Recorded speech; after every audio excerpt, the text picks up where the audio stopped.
Aloha. Hello? Hello, hello. Oh, good. You can hear me. Everything's working. Thank God. I should have tested this a little more accurately, but I did not. Dard, what's up? How you doing? Oh, I'm doing all right. How about yourself? Doing good, man. Doing good. Thanks for being on. First of all, thanks for waiting for me to kind of finish my cough drop. No worries. No worries. You're patient enough to wait for me with my previous issues that I had with my mixer. So yeah, that was a bummer, but you prevailed, and that's all that matters. I did.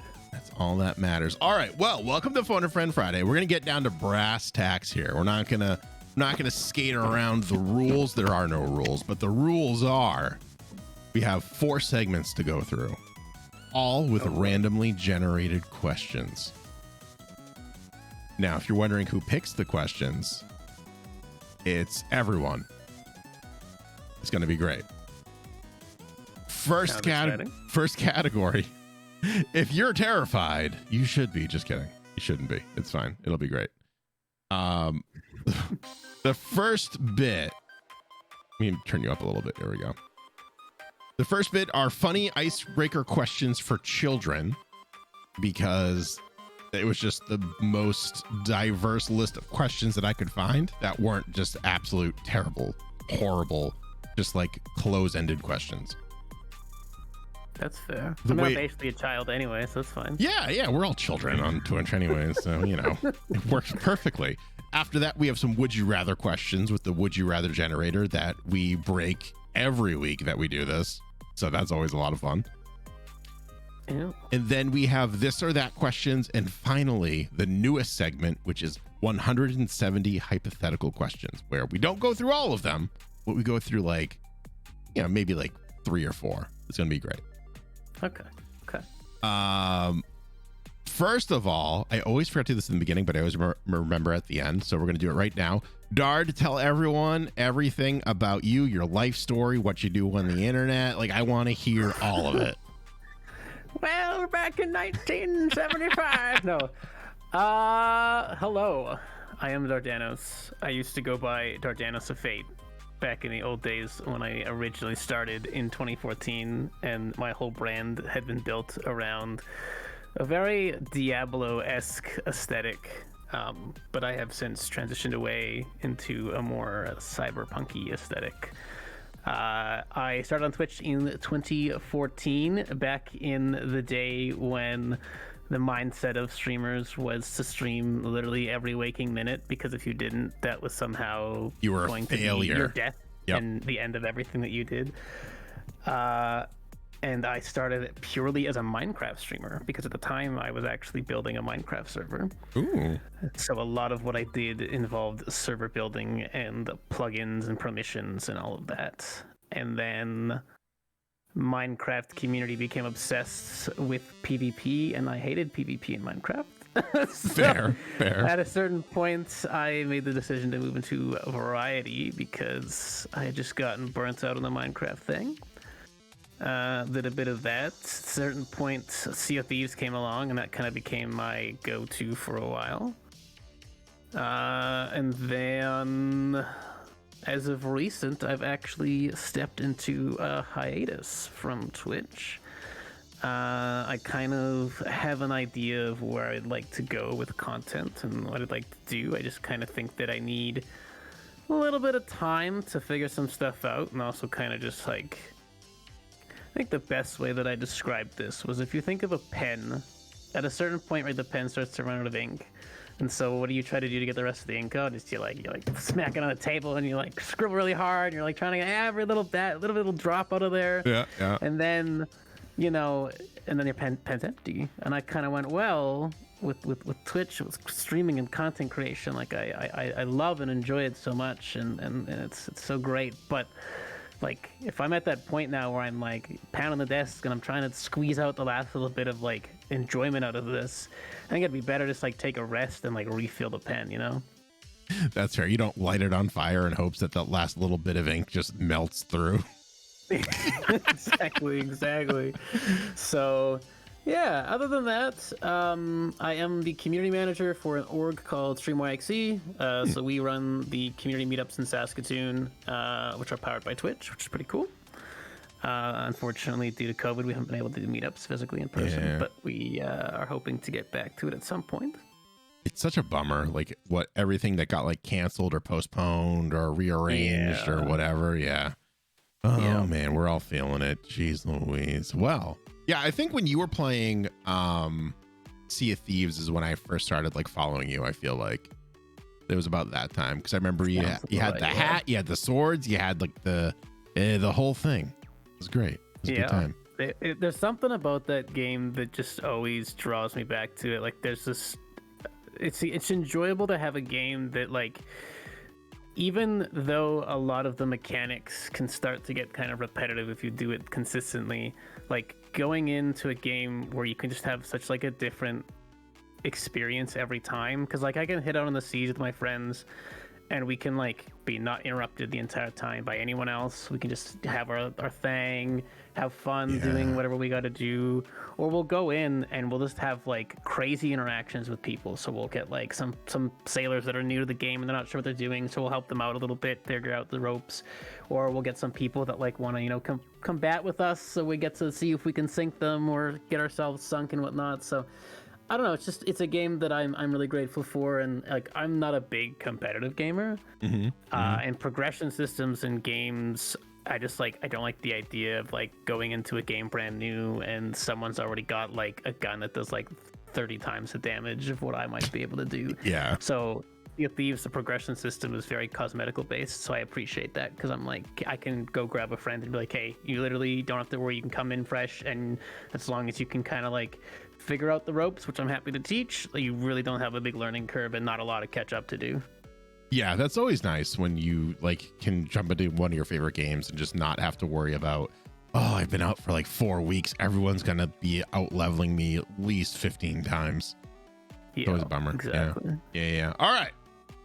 Well, now that we've gotten all that business out of the way, we're going to start off with the icebreakers. Now, I'm going to type in !FAF in the chat. If at any point chat moves and you forget what the categories are, you can always type that in. I am going to, I usually copy and paste that to you, Dard, but I did not move that document over to this other computer. So you'll have to use chat as well. The categories are as follows: content, sports ball, education and goals, favorites, and the Randalorian. The Randalorian has no Star Wars questions in it. It's just a fancy name for random questions. Disclaimer. So here's what's going to happen. Chat is going to pick a category 1 through 5, and then Dard, I'm going to go into that category and I'm going to give you a number range in which to pick a singular number that the question is going to be. And then we're going to flip-flop it around. So then you'll pick the category, chat will pick the number, and then I'll jump in there. It'll be a whole thing. Number 4, which is favorites. This is a fun one. Ooh. Dard, okay. 1 through 17. Let's go with 11. 11. What toppings do you like on your pizza?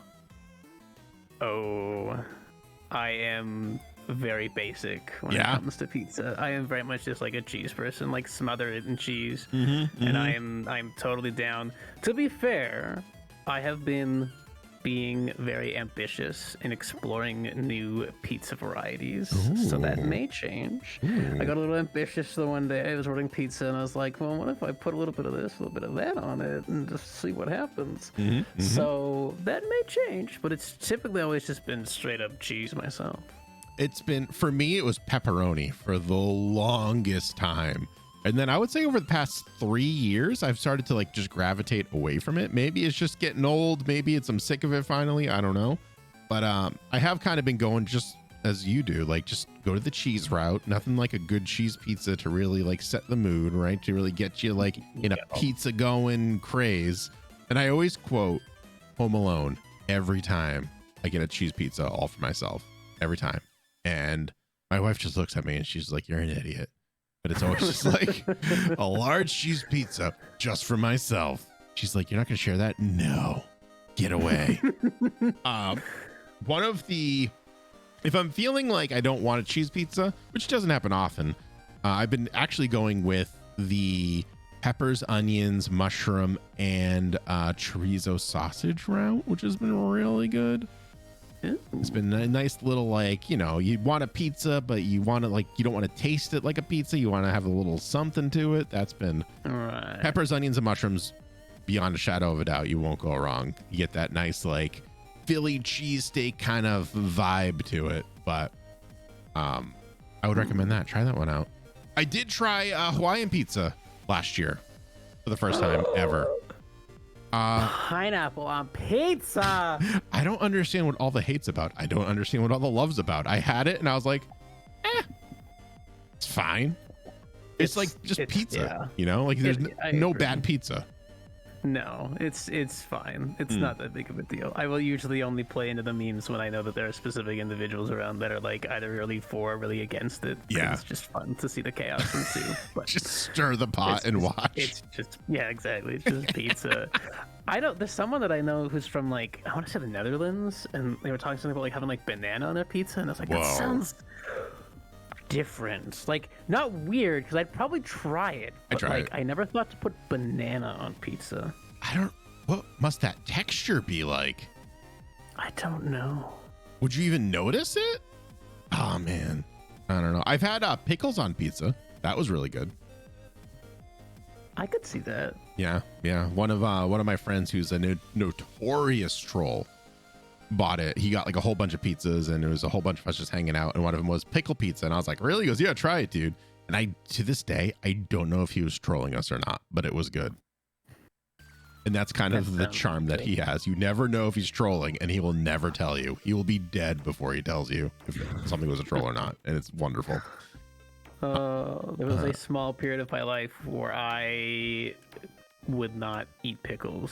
Really? I blame. Well, I will tell a short story. Yes. It will not take too long. But when I worked for McDonald's many moons ago, my coworkers knew how much I loved pickles on my burgers, and I would always get extra pickles. And so the one day I was like, I want extra pickles on my burger, and they're like, okay. And so they loaded it up with probably like 40 or 50 pickles. Yeah. And I was like, nope, I'm going to eat this in front of you just to show you how much I love pickles. And that was a mistake because I did not enjoy it at all. No. It was too much pickle. And then I was like, I'm not eating pickles again for a while. Nope. Yeah. If there is one food you do not spite eat, it's pickles. And maybe some like of the hotter peppers for sure. But like that dill and vinegar taste is just going to oversaturate you, and you're going to be done for a while. Jeez Louise. Yeah. Oh yeah. We do this thing sometimes on Mondays. It's called Munchy Mondays, where I go to the grocery store, I go wherever, and I try to find the weirdest snack, or like a snack that people wouldn't typically try. And one of them was zesty dill pickle Doritos, and it was not good. I will never buy that again in my life. The first couple chips, I was like, all right, I can see where this is going. And I had like 3 or 4 on stream, and then I put it away. And then I was looking at the bag throughout the week, and I just kind of kept on eating them. And my tongue felt like it was getting burned off. It was like too much, but I didn't want to like waste it because it was, you know, it was a Doritos, and they're kind of expensive around here, especially that bag. So it was like $4 or $5. And I was like, by the end of it, I was like, never again. I was like celebrating that I finished. Yeah, I have like such like an insanely strong like taste buds. So like even like the smallest bit of spice just wrecks my day. I can only imagine. Yeah, it was. I love my spice. I get often criticized that like I have no taste buds anymore, because like I'll buy like hot salsa, and I'll be like, it's not that bad, and my brothers will have it, and they'll be like, my mouth is on fire. What is wrong with you? Like, I don't know. I don't think it's that bad. But yeah, like when I bit it, and it's like that like Dorito dust like just melted into my tongue, and then just like turned my tongue into sandpaper. I felt like it was not great. It was not great. All right, let's move on. Talking about sandpaper tongues. Dard, I need you to pick a category 1 through 5.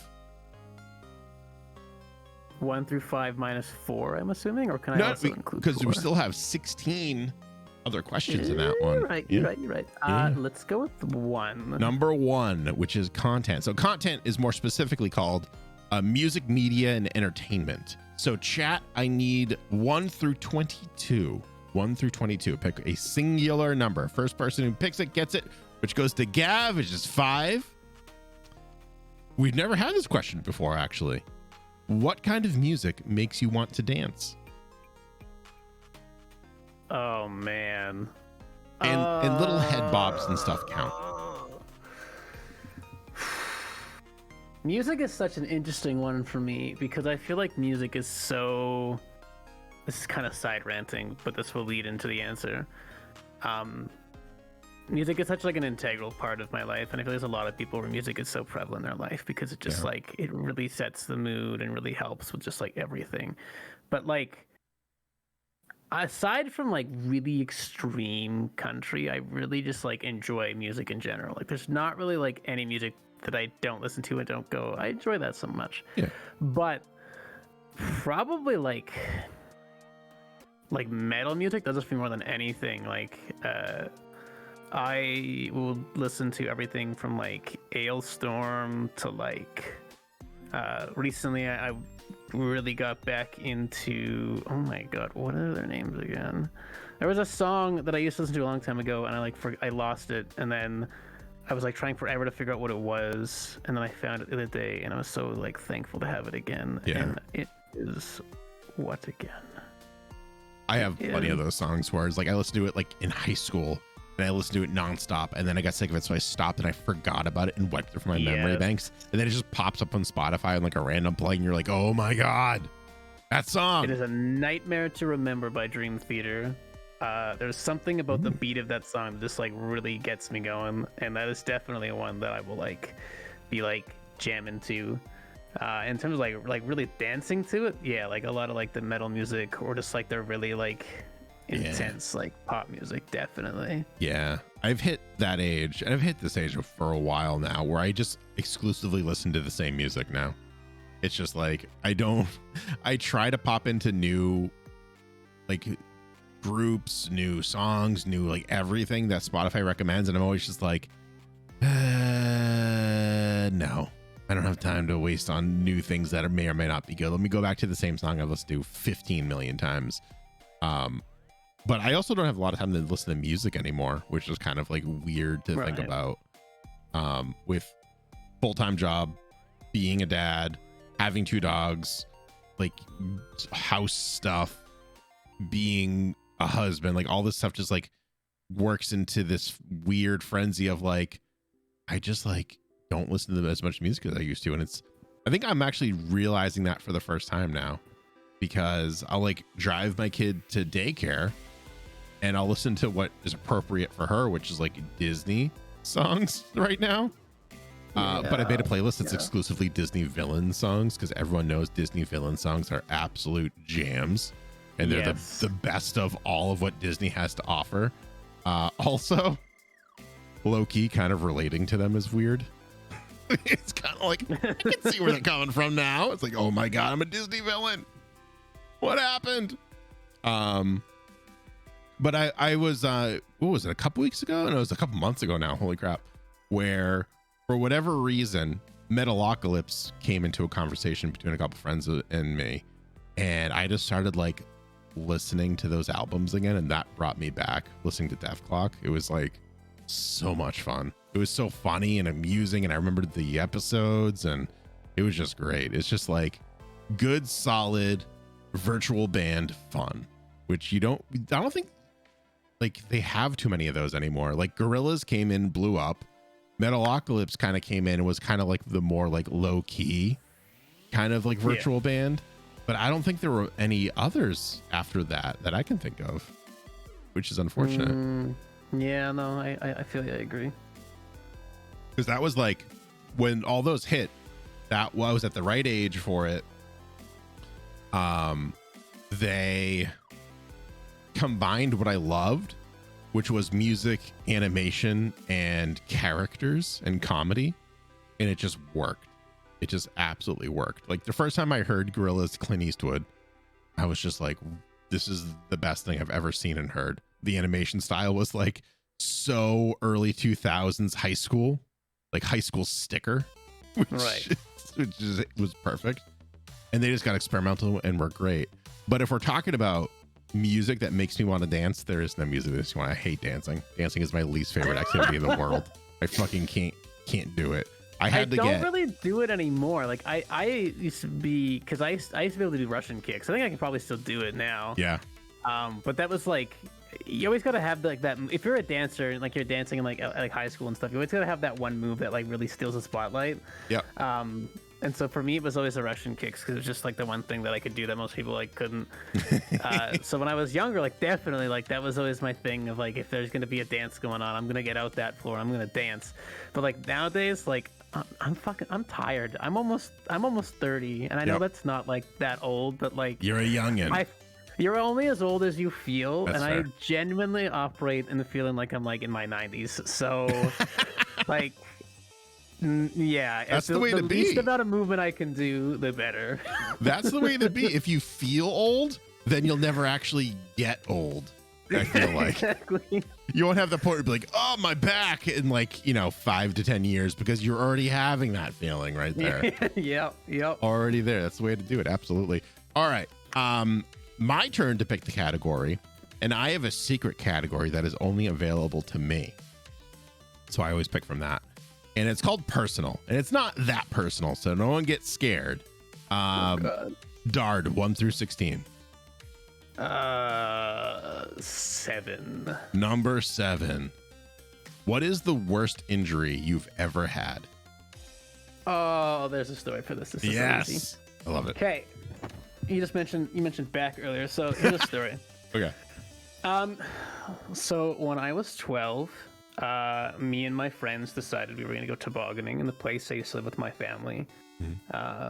We had a hill very close to us, which is very uncommon because I live in Saskatchewan, where there are no hills and no mountains of any kind. It is prairie land that is so flat that if your dog ran away, you'd still see it running 7 days later. But we had a hill behind where I lived, and so we decided one day we're going to go tobogganing, and we get to the hill, and someone had erected this massive ramp that was probably like, I don't know, I always over exaggerate how big it was just because it seemed so large when I was young, but it was a very large ramp made out of snow. And of course, you see a ramp, you have to do it. Yeah, of course. So we had these little tiny, I don't know if you know what a GT is, but it's like this very small. Is it a bike? Trike? It's made more for sledding. Oh, okay. But it was a very small, we'll even just call it a small toboggan. That makes the sense too. But really not meant for our age. It was really meant for like people that were probably more like 5, 6. Oh, God. And I was like, I'm going to do it. I'm going to take this ramp on this little GT. It's going to be great. Nothing bad could go wrong. And so I plow down the hill and I take the ramp and I'm like in the air, and it's like at the peak of height in that jump, the GT slips out of my hands. Oh, no. And I landed straight onto my back, heard like a cracked noise, and then like had no feeling from the waist down. And of course I screamed very loudly because it was a lot of pain. My friends genuinely had no idea what to do because they were 12 and were terrified. And so they kind of just like stood there in like shock, as much as I would expect people to. There was no adults around, so it was great. So basically what I had to do was I periodically would try to stand, and obviously like I couldn't. Yeah. And so I tough man dragged myself up that hill and dragged myself home. And I waited for my parents to come home because they were out of the house. And I basically just waited in a chair. I think it was not cold outside. I waited in a chair out front, and thankfully feeling did return slowly. Jeez. But yeah, I thought I was never gonna fucking walk again. It was it was something else. But you know, you have an injury like that, and you learn what gratitude is. Yeah, And you sure. learn how easy it is to like just be like, like seeing is just like such a normal thing that like I have. It's not like, but it's like when you have an experience where like something that you have for most of your life is just taken away from you in like a second, you begin to understand and appreciate gratitude for even things that you think that you shouldn't be grateful for. So I am grateful that I am still able to walk this day. Yeah. But that is probably the most severe injury I ever had. And being the dumb kid that I was, I never really talked about it to my parents.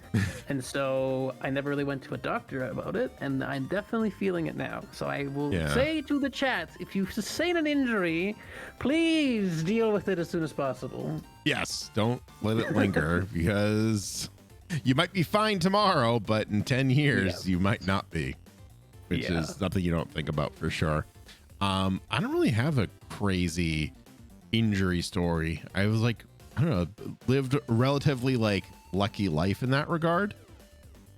Like one of my brothers broke his collarbone. The other one got a concussion from playing football like outside with his friends, and he ended up going to the hospital and projectile vomiting at the hospital, and he was out of it, and it was very scary and weird and interesting. But I've been pretty much like, for the most part, I'll put it this way. I do have a bad back, but there's no exciting story to it. It just happened because I played hockey growing up for a number of years. And no one ever told me or my parents that when you play hockey, it works out your lower body only, leaving your upper body disproportionately weaker than the rest. And what that causes is your back to take the strain of the two areas of the body. So my back's just forever fucked up because I played hockey for 11 years, 10 years, something like that. No. And I never really worked up my upper body. It was just kind of like whatever happened. Like I did like a little weightlifting, but it wasn't like serious. It wasn't anything crazy. It was just like, it was like that. It was like in a high school movie where it's just like the kid is just like, I'm gonna get buff, and then does like four exercises, and that's it, and never does it again. That's pretty much what I did. It was like, I'm gonna be like Wolverine, and then I like lifted weights, and I was like, this sucks. Never doing this again.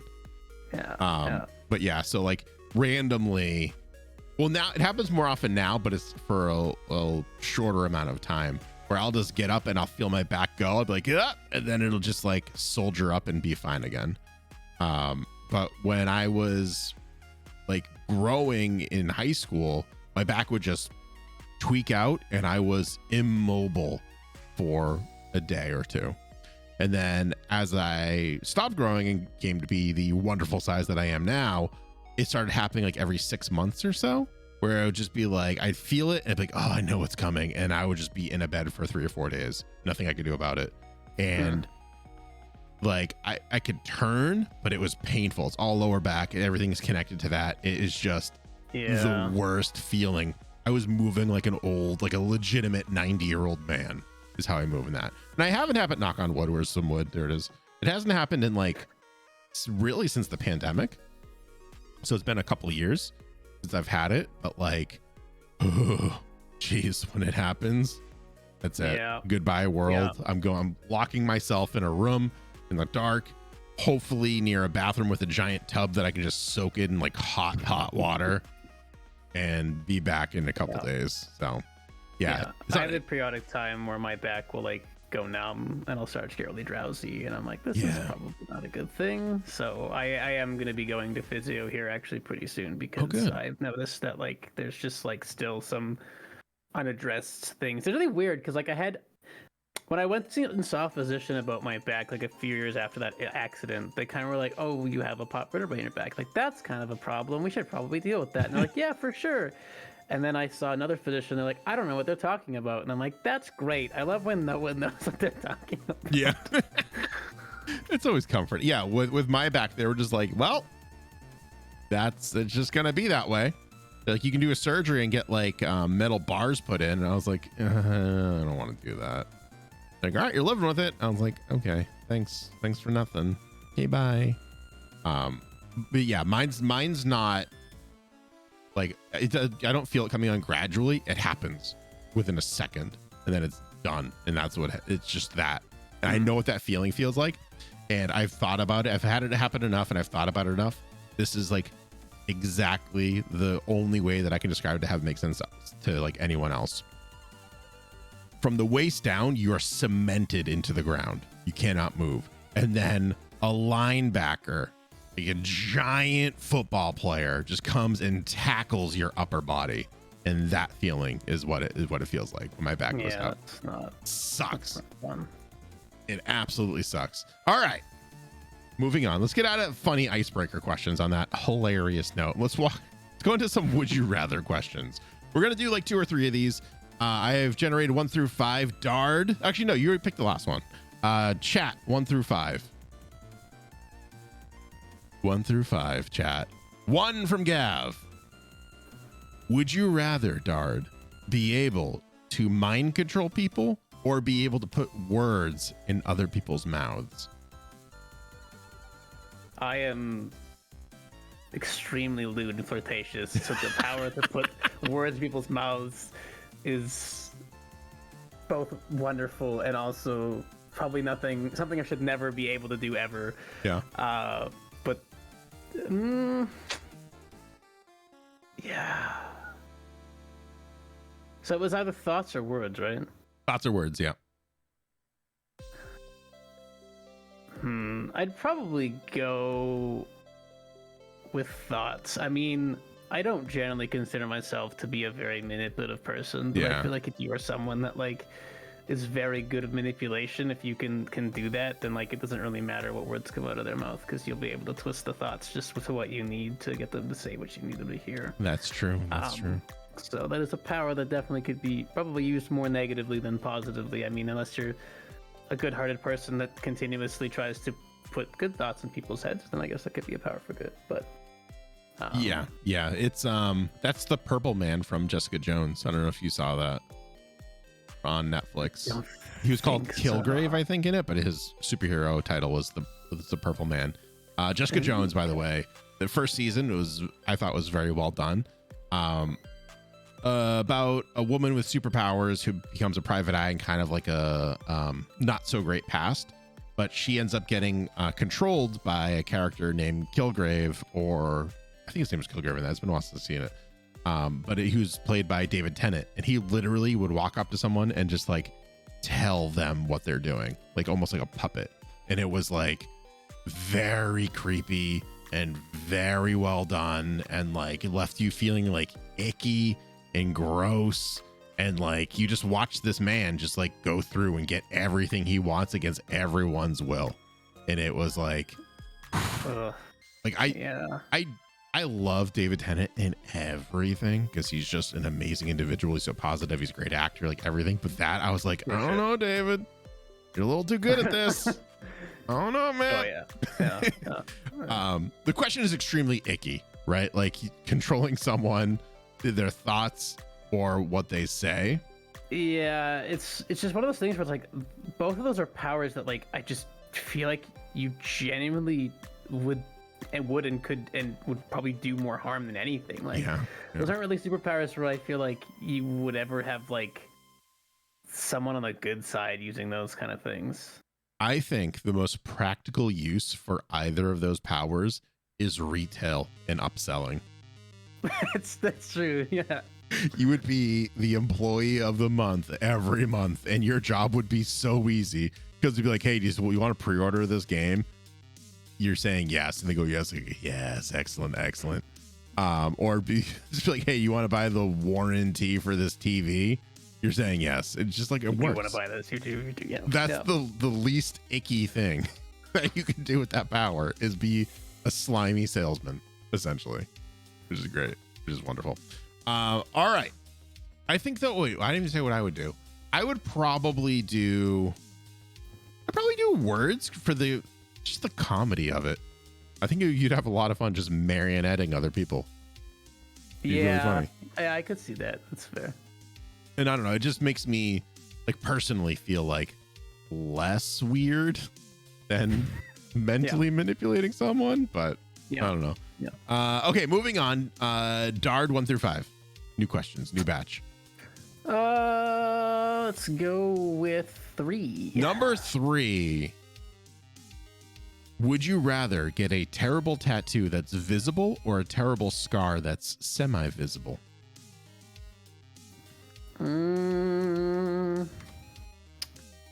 It's interesting because I feel like if you had a scar that wasn't very visible, you could probably put a tattoo over it to make it not that visible.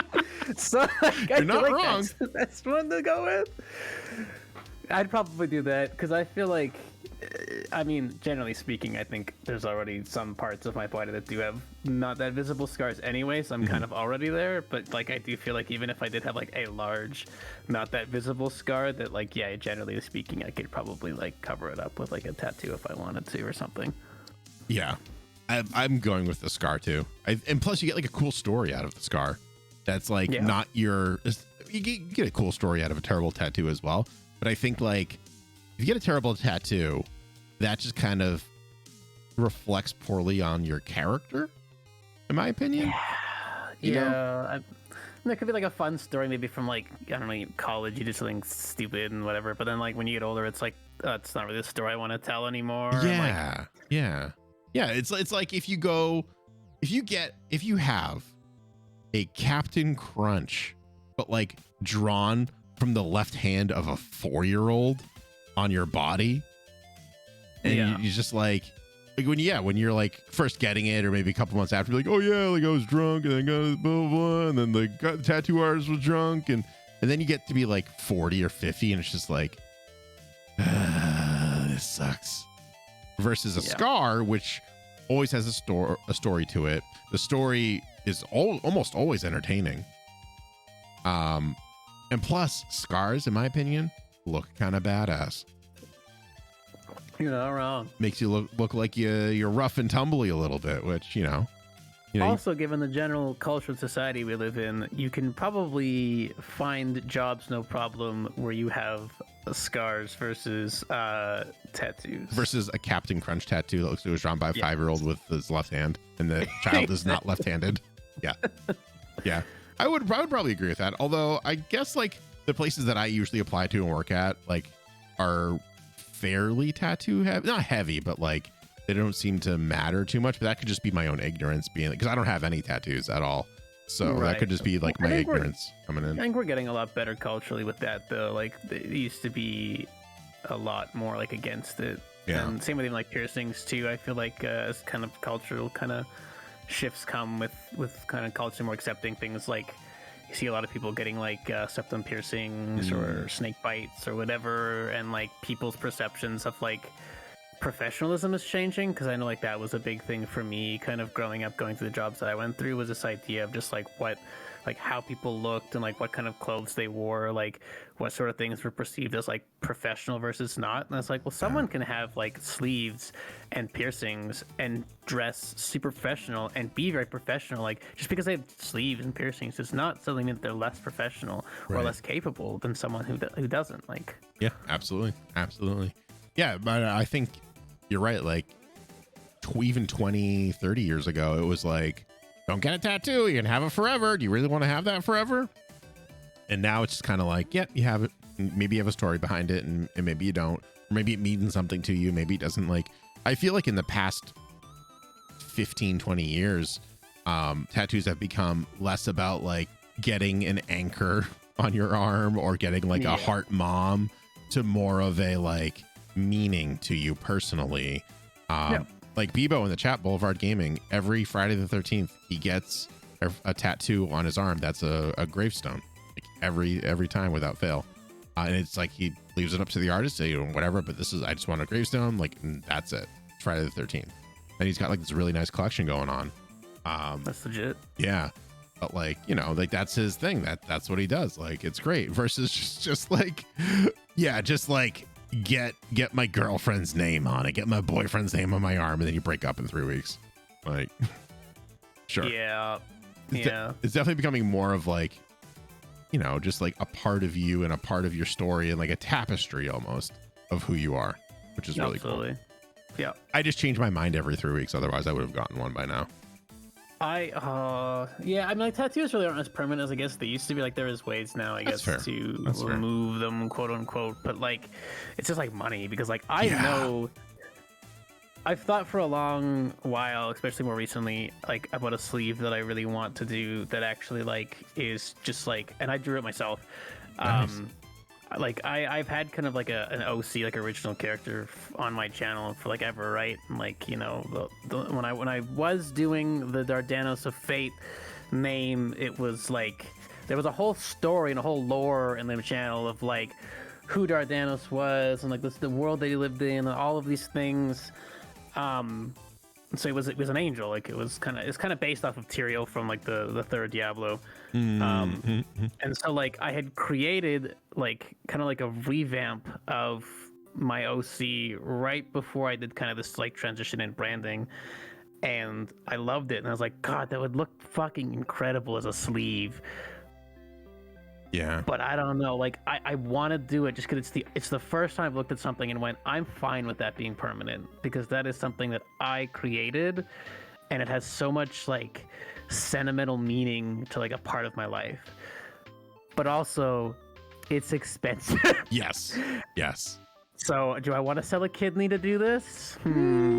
I've offered a kidney selling for a lot of things, but I kind of got to figure out what thing is going to be the thing that I sell. Because I only have 2 of them. I can't like offer up to 6 kidneys. So That's fair. Yeah, it's one of those things where like me being me, I know that if I got one and I wasn't happy with it, I'd be like, well, I spent all that money on it. I'm not getting rid of it to spend more money to get rid of it. Nope. Just going to live with it because that's just stubbornly like, accepted. Yeah. And to be like, I'm glad I don't have a tattoo, because when I was in college, we were really into the band Him, and I would have definitely had the Him heartogram tattooed on my arm, and I do not like Him anymore, and I dislike that like symbol, and like I would just hate my life. I would just wake up and look at that, and I wanted like a big like forearm one, you know what I mean? Just like boom. And yeah, I definitely grew out of that within like a year. Within a year, I grew out of it. Yeah, my buddy Cutright, who's a streamer, he got like the glitch tattooed to himself, and I just like, he got it for charity, so like the reasoning behind why he got it, I think, is really, really important. But like, I'm like, man, if you hated Twitch tomorrow, it would really suck to have that stuck on you. So like, that is definitely one of those things that you just like. Yeah. A brand especially is not something that I would ever consider wanting to tattoo on myself. Yeah, because you never know what's going to happen, you know, like Twitch could just stop listening to its whole entire user base and start doing whatever the hell they want, and whatever. Anyways, moving on. This or that questions. We have a whole bunch of different categories. I'm going to choose them at random though here, instead of having chat choose them. Just going to spice it up a little bit. So the first category is called Everyday. Oh, okay. Oh, this one's interesting. This or that. Facing your fears or forgetting your fears. Which would you rather kind of have going on? Would I rather face my fears or forget my fears? Yeah. I mean, to me, life is all about learning experience. Yep. Like, one of the things that I really valued about the whole live aspect of Twitch was that, like, there's so many people who've experienced things that I never will, and I have an opportunity to, like, hear their stories and learn from their experiences. So, like, I just rather face them, because then, like, I have those experiences set to move me forward in life, and I'm better set than I was previously. Then, like, forgetting it, because it's just like, what value is that, in my opinion? Like, yeah. There's always going to be something to be afraid of. There's always fears of some capacity. So, like, sure, I might forget these fears, but then what other fears are going to arise, kind of a thing. That's true. Yeah. When I first read this, I was misinterpreting the forget your fears. So for me, it's like you could forget you have your fear, but then it doesn't mean you're not afraid of it anymore. You just forget that you're afraid of it. So you'd still be afraid of it when you encounter it. Like, if you're afraid of heights and you forget you're afraid of heights and you go to heights, you're like, oh, what is this? Versus dealing with the fear, facing it head on, and like, you know,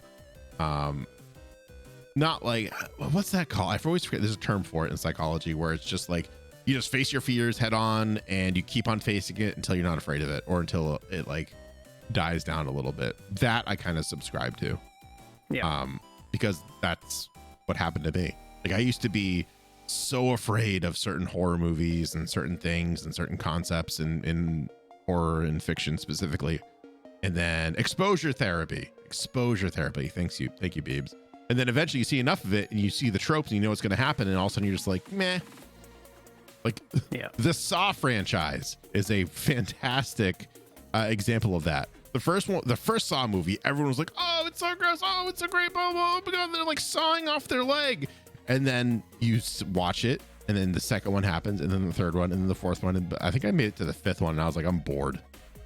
All they're doing is just hacking off body parts. And I've seen that 4 other movies. Yep. But yeah. And also, like, mentally I'm different than a lot of other people. So I understand that. But for me, I would rather just face it and hope to continue to face it. And then just like, hopefully have it be less impactful or know how to deal with the anxiety that comes with facing it a little bit better. Because if you just forget about it, you hit it perfectly. You are you're not growing as a person, you know? Yeah, exactly. Yeah. All right, next one. Let's go with technology. Here we go. Oh, this one's gonna be a little, I think, divisive. Oh. Good graphics and slow game, or kind of bad graphics but quick game. So when you play a game and it asks if you want performance over quality, 60 FPS or 4K HDR? That's the question right now. So, okay, I'm not sure to what degree of words I can comfortably use on your channel, so let me know if this is too far. Go for it. I consider myself an aesthetic whore, and so I am like, I like, and it's probably like the artist in me that just generally likes like nice visuals and aesthetics.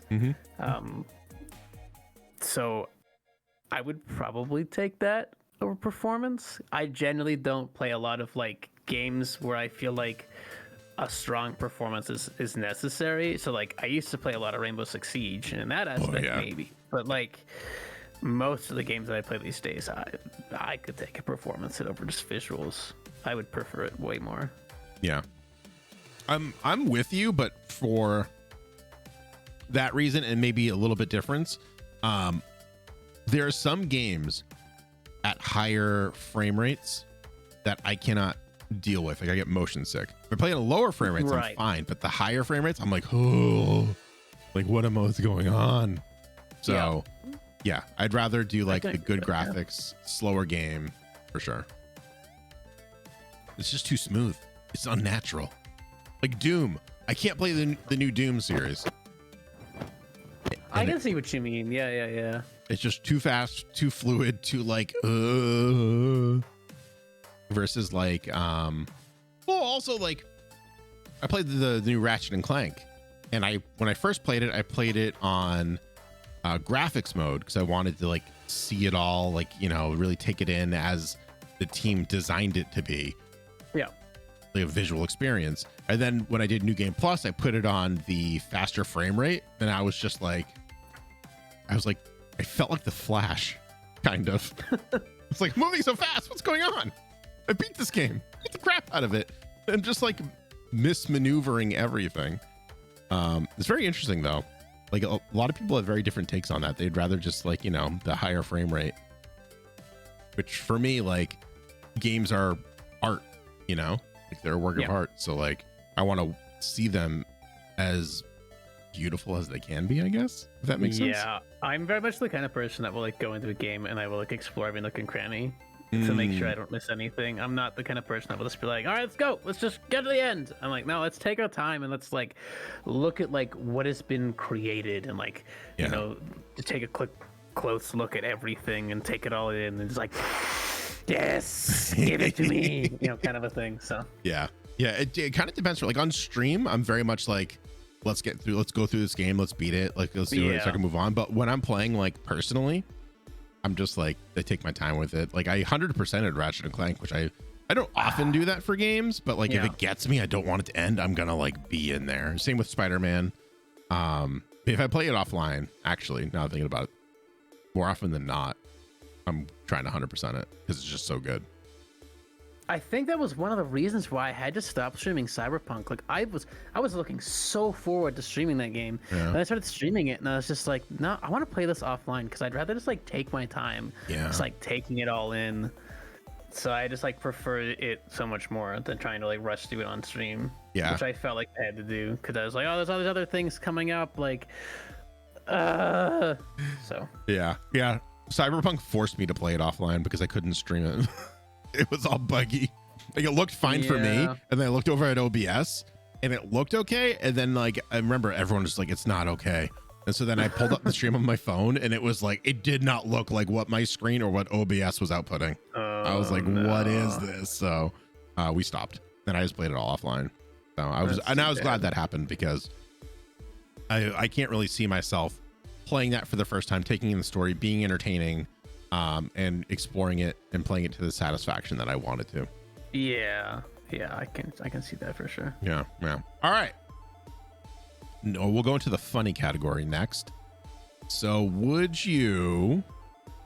it is. The options are 3 nights without sleep or 2 weeks without dessert. For me, this is easy. Oh my no! I am like a sugar fiend. You Oh can't no! do that to me. Oh no! No, I'll take the sleep hit. I would rather man. be completely sleep deprived and full of sugary goodness than no. Like I'm very much a sugar person, so absolutely the sleep. This is where we part ways and having the same answers right here. This question, I am not much of a sweets guy. Like I sure appreciate it. I'm sure I get into like sweets kicks, but yeah, like when it comes down to it, if they're like, oh, you were 3 nights without sleep, which I've done fairly recently with a baby, and it's not great, it makes me want to just like not exist anymore. Versus 2 weeks without dessert, I could do 2 weeks without dessert, easy peasy. Oh, although did you start smelling colors on the 3rd night? Or? It was not. It was just like it was a very dark space. It was like going into the 3rd night. I was like, I gotta get sleep. And I actually couldn't at that point. It just like my brain wouldn't let me. And it was that night that my baby was like, she was actually sleeping just fine. And I could have gone to sleep. But I was just like there staring at the ceiling that is the dark abyss at night. You ever just stare at the ceiling at night and like not be able to sleep, and you don't want to turn on the phone, you don't want to turn on the light, then all of a sudden the ceiling just seems to like engulf you kind of? That's what happened. Yeah. Okay. Yep. It was a very mentally healthy part of my life right there. But good news is I went to sleep at 2:00 in the afternoon that day. How long of a sleep was it? It was 8 or 9 hours. I wouldn't call it a sleep so much as I turned off, and no one bothered me. My wife was just like, I'm not touching you. You just I hope you're alive in there. You just stay in there. Is the vibe essentially. It was fun. It was a good time. But yeah, that made me realize I very much prefer sleep over dessert. Over many things in life, actually. Like good night's sleep, especially being as old as I am right now, the old man that I'm turning into. I need it. Although I've never gotten over this. It does take me a while to get to sleep, but once I'm asleep, I don't want to wake up. Yeah. I would Somebody rather told the me other way very around. recently that like when you're in kind of like between like your 20s and 30s, like it's when like you get like you really gotta like get caught up on like you get really sleep heavy, but then like once you start getting kind of older, they almost say that you need less sleep. I don't know how true that is though. Like You need less sleep when you're older? Though. That's what someone said. I found the opposite to be true. Yeah, because my dad like is in his retirement age, and like he naps on top of regular sleep all the time. So I'm like, oh, it seems kind of. I love a good nap. You kidding me? I get in bed, both of the dogs next to me. I'm out. That's it. Forget it. I get a little sleepy headed, and then I'm just like clonk. Good hour or two. I love it. Didn't used to though, and I remember I used to be able to like operate off of 3 hours of sleep, no problem. I could go throughout my day, be completely like aware and like unhindered. Now, if I get 3 hours of sleep, you better steer clear of me. Don't come near me. It's Oh, not yeah. good. Not good for anyone. Yeah. My typical used to be between 4 to 5 hours and I'd be fine, but nowadays Yeah. it's like I'm lucky if I can survive on that, because like, especially when I was still doing like the work an 8-hour day and then come home and then stream, it was just like, Yeah. if I had that kind of a sleep when I came home from work, I was like, yeah, no stream, I'm sleeping now, goodbye. I'm Yeah. out. Yeah. It depends on the work too. Like, when I first started streaming, I was very inconsistent, and it was because of my job. I worked retail for almost 10 years at various Right. other establishments. So like I couldn't have a set schedule. And when I did have like a night off, or it was like around in time for like a night stream, I always did like an 8 or 9 o'clock Eastern Standard Time stream, just because like I know my wife is like such an early bird. She goes to bed at like 9 o'clock, usually 10 o'clock. So I'd be like, all right, I get all the time with her, and then I can come up here, do whatever I want, like, you know, like stream, entertain, whatever, just game. Yeah. But when I was working retail, I just was like, I can't. I've been talking to people all day. I don't want to talk to anyone else. I just want to like play a game and sink into a recliner. And then, Yep. and when I started working my 9 to 5 job that I currently have, I was able to be more consistent with the streams. I wasn't drained as easily because I wasn't talking to customers all day. And what I found was, not only was I having more fun streaming, I was actually like enjoying the extra work that goes into it. Right. If that makes sense, like the overlays. I make custom motion graphics for every game that I play now. I sometimes, if it's a big enough game, I'll make a custom intro for it. Like all that stuff I enjoy, and it like leaves me feeling fulfilled versus drained, versus just dead to the world. There is such a rant I will not go into, but Yeah. like, yeah, I feel that with the whole like enjoyment of like the production side of things. That's really what it came to for me at this point with streaming. Was like, that was when I decided, like, October I had such like a plan of where I wanted to take things. So I do Halloweeny, that's what I call it for October. Nice. And I had such a plan of like all the like production I wanted to put into it, because I really don't enjoy gaming on streaming like I used to. And I really just enjoy more of like putting on a show, in the sense of like Halloweeny was supposed to be more of like, I wanted to do like really shitty low budget like horror skits. Yeah. And I wanted to like tell a story throughout the entire month, and I wanted to build up to like a climax and have something fun at the end. And I just like did not get the time to do it. But like, even like the work I put into like trying to make that become a thing was more enjoyable to me than the idea of like, oh, I'm gonna have to play all these horror games throughout the month. I'm like, like whatever. Like, I'm not really a big horror game person as it is. Like, I'll play them, but like I'm more excited to like work on these graphics and this overlay and all of this stuff. That's what is exciting for me. So Yeah. yeah. I hear that. Yeah, when I started Phone-a-Friend Friday, it was like the most bare bones, and it's still fairly bare bones. It's like whenever I start it back up next year, I'm going to do a lot of overhauling, but it was literally, I didn't have the phone graphic. I didn't have anything. It was just like my chatting screen, and I just called someone up. And then that was the first episode. It was my buddy Casey. Then the second one, I got Acorn, who I collaborate with on Avatar the podcast.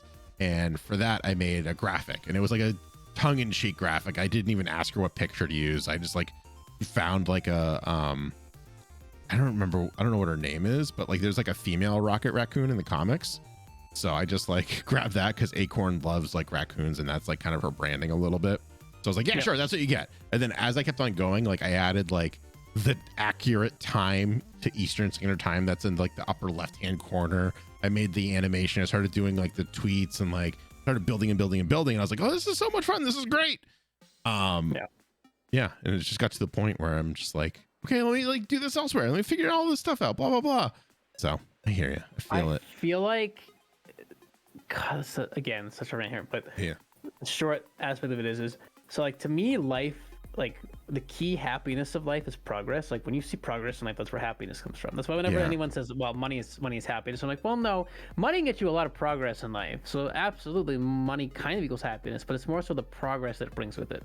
So like, I feel like it's part of what makes me, and even like I've seen other streamer friends who've had this too, where like their happiness tends to go up a lot when they start seeing progress in like their production value and the things that they're creating, and like sharing that, and like their community being like, wow, like look at that sick new transition you made, that's cool. And you're like, yeah, really good, because like I'm seeing progress and like the overall visual of what I'm presenting to people. So I never thought about it that way. That's 110% what that is. Like, streamers are fueled, and content creators in general are fueled by progress, by like moving the meter essentially.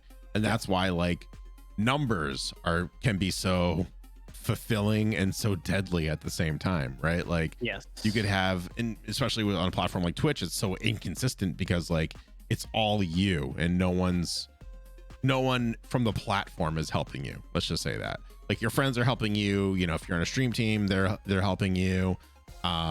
Frequent collaborators, they're all helping you, right? Like, if you are part of another community, they're kind of helping you a little bit, but like, that's it. That's all word of mouth. There's no like official thing. So you could have like 35 to 50 people one day, and then very easily jump down to like 5 to 10 the next day. And it's devastating when that happens. And it's just like you like question everything about you. You question everything about your content, about you as a person. Like, you're wondering if someone talked bad about you didn't see it, like all that kind of stuff. That's part of where gratitude comes in, though, because it's like being grateful for that, but also, what was it I was trying to say? Success is so subjective. And absolutely. When I ran a Twitch team, I tried so hard to like help content creators understand. I was like, you know, they'd be like, oh, like I don't feel successful. I'm like, well, what is something you've done recently? And they'd be like, oh, like, you know, I raised money for charity. I'm like, well, how much? Oh, this much. I'd be like, and you don't feel like that was success? And they're like, well, I mean, I could have raised more. I'm like, of course you could have, but like, you successfully raised money for charity. You succeeded in helping a charitable cause. You succeeded in motivating and bringing your community together for something more than just themselves or more than just you. Like, it's very easy. Again, it's like gratitude. It's very easy to look past the small things and just look at the big picture and be like, well, I'm not a partner, so I'm not successful.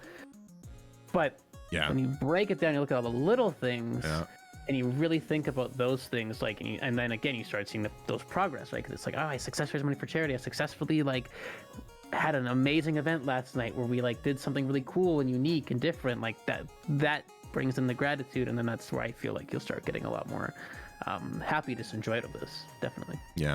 I think a lot of streamers too think that like partnership is the answer to all their problems in terms of if I'm just a partner, life will be perfect. Exactly. And I will make money to live forever. Exactly. And like, and I used to fall into that trap, and it was like a year or two ago. I was looking at like everyone that I followed. I was kind of like going through just like the directory, and I was kind of like, I was looking specifically for partnered streamers, and what I had found is the ones that I watch, sure, like they're like some of them are my friends, some of them are not. Like, some of them I'm just like a random person on the internet. They all get like a couple hundred viewers concurrent easily every stream, but there are so many more that get like 20 that are partners. And for whatever reason, maybe they took a break, maybe whatever their niche was, or they had a niche and it's not a thing anymore. Like, who knows? They made a shift. They made a shift, or like the internet made a shift, like something happened and they didn't change. So they're sitting there with, and there's nothing wrong with, like, I would kill to have like 20 every single stream. Like, I would be super happy for a while, then I would be not happy anymore because it becomes the new normal. But like, getting a badge doesn't mean you're going to succeed. It means you succeeded to a point, but it doesn't guarantee that continued success, which I think a lot of people think it does. I don't want to like spend all night on this, but like I could, but I'll just say this. Goals generally are not very like, I buy into the mindset that I learned from Tony Robbins, where rather than having a goal, why not have like a vision of what it is you really truly want? You make it compelling, you have strong enough reasons to motivate you to move forward, and you create rituals that maintain it along the way. And most streamers don't have that. The goal is just, hey, I just want to get partnered, because if I get partnered, that's it, like everything will be perfect and like make enough to live and blah. And it's like, okay, but like, what is your vision for how you're going to get there? What is going to motivate you each day when you have those low numbers, when you're not getting what you want? how do you make it compelling enough, strong enough reasons to push through all of that? And what are the rituals that are going to help you get there? And not just there, but the thing that most people don't think about, which is what comes after the fact. Because most people hit partnership and then they're like, great, I have a check mark. Now I can just do whatever I want. Now what? Like, I have so many people who are just like, oh, I'm just going to ride, viewership through, I don't know, Warzone, for example, the partnership. And then once it's done, now I don't play Warzone anymore. Oh, thank God, I can play what I actually want to play. And then they just drop off because like the check mark was the goal and that was it. And it's like, you didn't line up anything else after that. So now it's just like, you are just content with what you have. Yeah. This is you in Warzone for the rest of your streaming career, unless like you get lucky and, or if you're smart and you make a gradual shift or something like that. But yeah. I see a lot of that, and I don't know. It's very interesting, that whole mindset. Anyways, let's move on to our final segment, which is the hypothetical questions list, which there are, and I am not lying when I say 170 to choose from. So chat, number 1 through 170. Go. I'm not even gonna write down what they choose because there's no way, unless you're gonna troll me, Dard. There's no way that you accidentally picked the same one. 113 from Beebs. 113. Oh, making me scroll. Jeez. All right, 113. What would you do if a teaspoon of your tears could be used to cure cancer in one person? Oh God.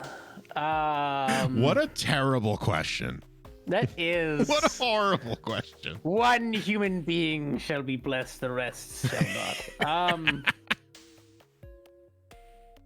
Man, I don't know. That's a really tough one because like there's so many individuals out there that we have lost with things like that who could have been the next Einstein or the next person to solve a world problem or whatnot, and so it's like it's so difficult to know who would be the right person to even consider. Like very likely someone answering this question probably would think to their immediate like circle and go, okay, well, like, do I have like an aunt or uncle or a family member who might be suffering from that? Like they probably would be the one to pick first.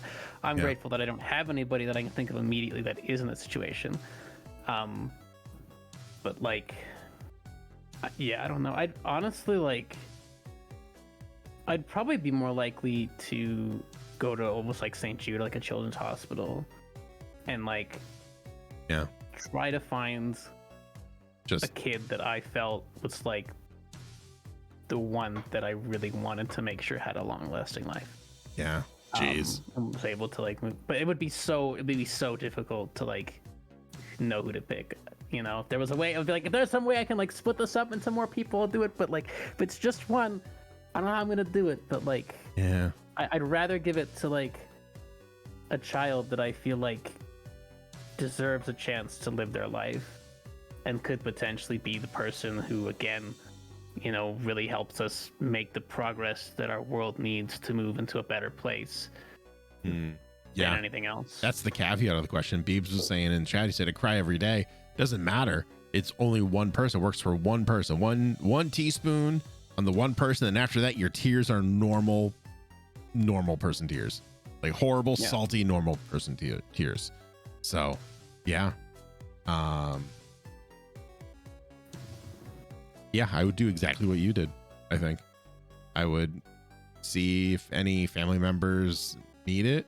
Which actually, my dad is in remission now, but you know, that was pretty touch and go. So I'd probably just give it maybe to him, just like as a precaution. Like, I know you're in remission, but here, just take that.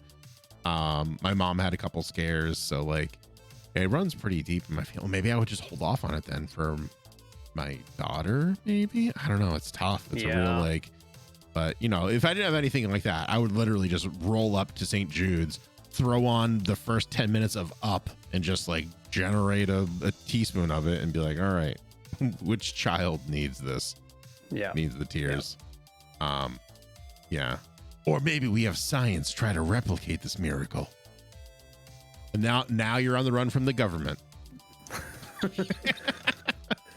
Well, you trying to do that to be a good person and do something good, and then of course the corporations are coming in behind you, going, "How can we profit off of these salty tears?" Here's what we do: we get the salty tears and we dilute it, and now everyone's only kind of cured from cancer, but not at all. We make trillions. Corporate greed every time. Gross. All right, Dard, 1 through 170. Let's go with everyone's favorite number, 69. 69, hey! All right, so 69 is, how would you change how you acted if you knew 100% of the world was a simulation?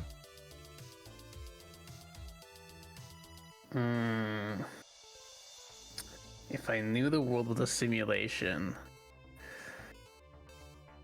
I feel like I'd give so much less fucks about things. Yeah. Like, I would be much more willing to like take a lot of risks and just be like, yeah, it doesn't really matter, whatever. Like, you know, like now you kind of think about it and you're like, oh God, like I'm gonna think about like that debt and I'm gonna have to pay it off, or how, you know, like if I do that, like the consequences of this. But I'd feel like a lot less worried about consequences, and I'd be more willing to just like, I don't know, like for example, in like job settings where you're very much like, I can't tell that person to F off because I need this job. I'd be much more willing to be like, no, F you.